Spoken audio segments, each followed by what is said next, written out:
O Principal Shader é o shader mais utilizado para a gente poder fazer materiais de superfícies sólidas dentro do Blender, tá? E nessa aula eu vou te falar tudo sobre ele, ok?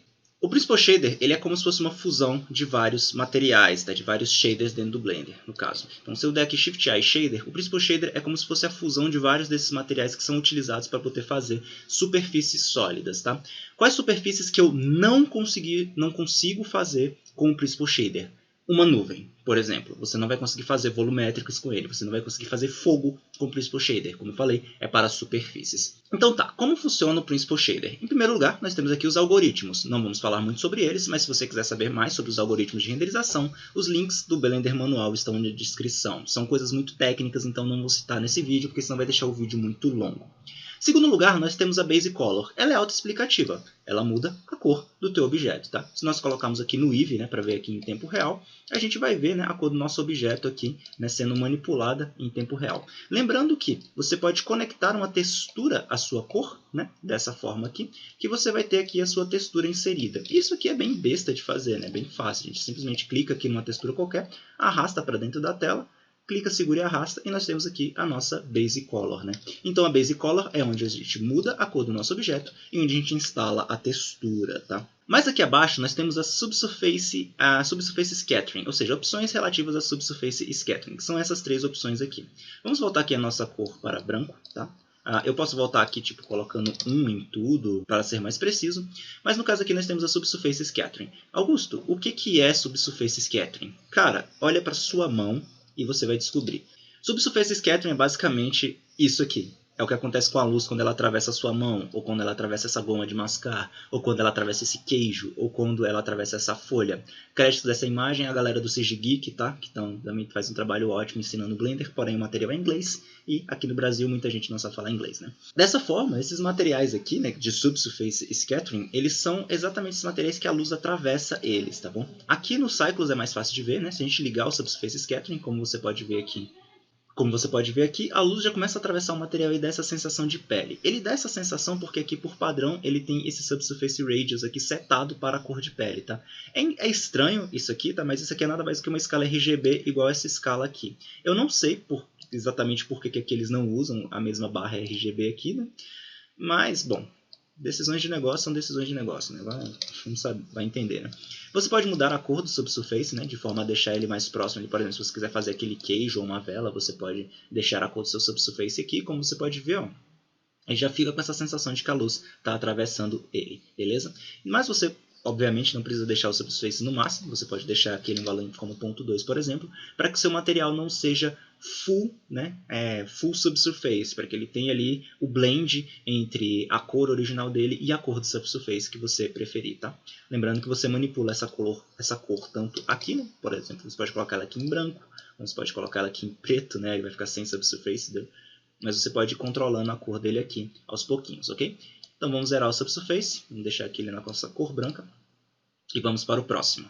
Abaixo dele, depois dessa seção de subsurface, a gente tem mais outra coisa que é autoexplicativa, que é o metallic. Se a gente aumentar ele para o máximo, ele vira um objeto de metal. Vamos colocar aqui no Eevee para você ver, ó. Vira um objeto de metal. Aqui no caso do Eevee é porque eu estou utilizando aqui os HDRs padrão, né, que tem aqui dentro. Mas no caso aqui, ó, objeto de metal, se você tirar, não, vira um objeto, né, não metálico. Bem simples, bem prático. Mais abaixo, nós temos aqui as opções de Specular. O Specular ele controla a quantidade de reflexo do teu material. Se eu deixar o Specular no mínimo, o meu material fica com menos reflexo. É mais fácil de observar isso quando o teu material é escuro, por exemplo. Se eu colocar ele aqui em preto com Specular 0, ele não reflete nada ao redor. Fica até meio irreal, né? Mas se a gente for aumentando o Specular aqui, você vai vendo que ele vai refletindo aos poucos o mundo ao redor dele. Vamos utilizar o Eevee aqui para poder visualizar em tempo real, como você pode ver.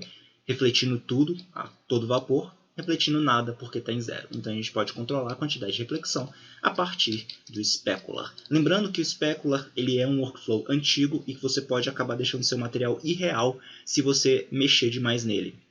Mas, se você tiver um material que esteja muito reflexivo e muito distrativo na tua cena, você pode reduzir o Specular para que ele chame menos atenção e para que você consiga ter um controle artístico mais preciso do teu trabalho. Temos também o Specular Tint, né, que ele vai aumentar um pouquinho do brilho do Specular, mas que geralmente eu não mexo muito ele porque o efeito dele é muito sutil, né? Ele é mais fácil de observar aqui nesses cantinhos aqui embaixo, né? Mas Como você pode ver aqui, ele é bem sutil, né? Não faz tanta diferença assim dependendo do material. Mas você pode estar utilizando ele se você quiser. Mais abaixo nós temos o roughness, que ele traduzido literalmente seria rugosidade, mas a tradução literal não cabe muito bem para a língua portuguesa, então a gente pode chamar ele de embaçamento. Se a gente tem roughness 0 ou embaçamento 0, o nosso material ele é totalmente lisinho. Se a gente for aumentando o roughness, ele vai ficando cada vez mais embaçado. Como você pode ver aqui, nós temos esse efeito aqui no Cycles. Vamos mudar aqui em cima para o Eevee, né, para o Look Dev, que você consegue enxergar aqui, ó. Full reflexivo, porque o specular está 0, e aqui embaçando o reflexo pouco a pouco. E daí você pode combinar, né, esse workflow aqui com o specular e roughness para poder fazer ali o teu material da forma que você preferir. Lembrando que se você trabalha com fotorrealismo, use fotos como referência, sabe? Fotorrealismo, referências de fotos, tá? Então fica ligado nisso, a referência é o que faz o teu trabalho ficar bom. Mais abaixo nós temos a opção de Anisotropic. Essa opção de Anisotropic ela é mais fácil de visualizar em metais. Tá? Então vamos colocar aqui em metálico, vamos deixar aqui o nosso material um pouco aqui mais cinza. Né? E aqui, como a gente pode ver, eu vou deixar aqui o nosso roughness aqui em 0.35. Lembrando que você pode não só arrastar, né, o teu material, como o teu slider aqui, você pode não só arrastar, como você pode clicar e digitar um valor qualquer. Vou digitar aqui 0.35 e ok. O Anisotropic, quando você liga ele no máximo, ele vai esticar o teu reflexo. Um efeito muito próximo disso é o de uma panela, tá? Por exemplo, uma panela inox ou aço escovado, por assim dizer, tá? Então, se a gente colocar aqui, por exemplo, aço escovado no Google, você vai ver, né, que o reflexo ele desliza pelo material, tá vendo? Ele não fica certinho. Olha só como é que o reflexo fica no aço escovado. Ele meio que segue a direção que foi escovado, tá? Então, no caso, a gente utiliza aqui o Anisotropic e a gente pode clicar aqui na Anisotropic Rotation para definir a rotação desse Anisotropic, né? No começo é muito confuso, né, para alguns artistas identificar como que isso aqui fica. Mas depois de muito mexer eu descobri que é simples. Se você colocar 0,25, ele rotaciona 90 graus. Então, qualquer valor entre 0 e 0,5 são os valores que eu utilizo. Né? O negócio do 0,5 é que ele fica basicamente igual. Né? Então, como você pode ver, ó, ele vai rotacionando. Lembrando que o Anisotropic ele não está funcionando muito bem ainda no Eevee. Então, é mais legal você utilizar textura bake, tá? Tipo, você dá o bake numa textura assim, né, com esse efeito de Anisotropic e coloca ele lá no Eevee, porque senão não fica muito legal, tá? Por exemplo, posso colocar aqui 0,25 e ter aqui o efeito de Anisotropic, ok? Então aqui eu vou zerar o efeito de Anisotropic, tirar o Metallic e vamos dar continuidade.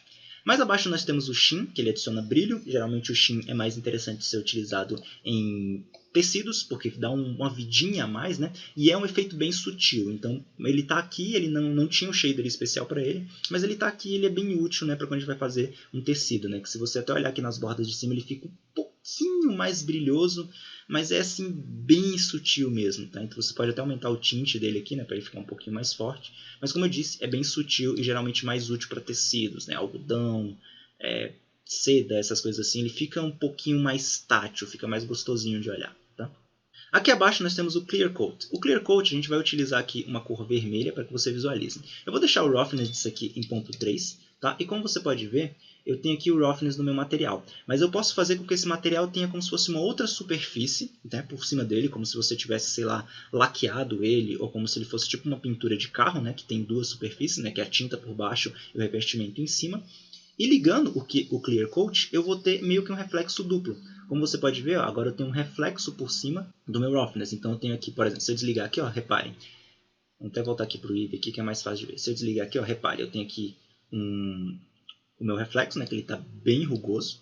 E quando eu ligo o Clear Coat, ó, eu tenho um segundo reflexo por cima dele, o qual eu posso controlar a rugosidade dele. Tá vendo? Isso aqui é muito útil mesmo para a gente fazer tinta de carro. Isso aqui é muito útil, por exemplo, para a gente fazer pintura de carro. Tá? Pintura de carro e alguns outros materiais, por exemplo, laqueado, né? O bom e velho MDF laqueado. MDF laqueado é isso, né? Você tem a tinta por baixo e a laca por cima. Então, fica esse efeito de que tem duas superfícies, uma transparente por cima e uma superfície mais rugosa, mais embaçada por baixo. Mais abaixo, nós temos as opções de IOR e Transmission. Essas aqui são opções padrões de vidro, tá? Então vamos voltar aqui para o branco, vamos colocar aqui de volta no Cycles. E aqui é basicamente, ligou o Transmission no máximo, o nosso objeto vira um objeto de vidro. É simples assim, tá? Vamos reduzir o Roughness e como você pode ver, ele vira um objeto de vidro, tá? Se a gente olhar no Eevee aqui, né, ele vai ficar dessa forma porque o Look Dev ele não demonstra muito bem o vidro. Mas se a gente olhar aqui, né, a gente vai ver aqui o nosso glass, né? No Eevee, a mesma coisa. Se a gente olhar aqui, a gente vai ver que o nosso material virou um material de glass, né? As últimas opções que nós temos aqui são as opções de normals, né? Esses normals aqui, eles são nada mais onde você vai colocar o seu normal map ou o seu bump map dentro do seu material, tá bom? Mas se você quiser saber mais sobre isso, você vai ter que ver isso no nosso próximo vídeo, beleza? Então se você gostou, se inscreve e clica aí no vídeo do lado para você poder acompanhar a próxima aula, beleza? Até mais!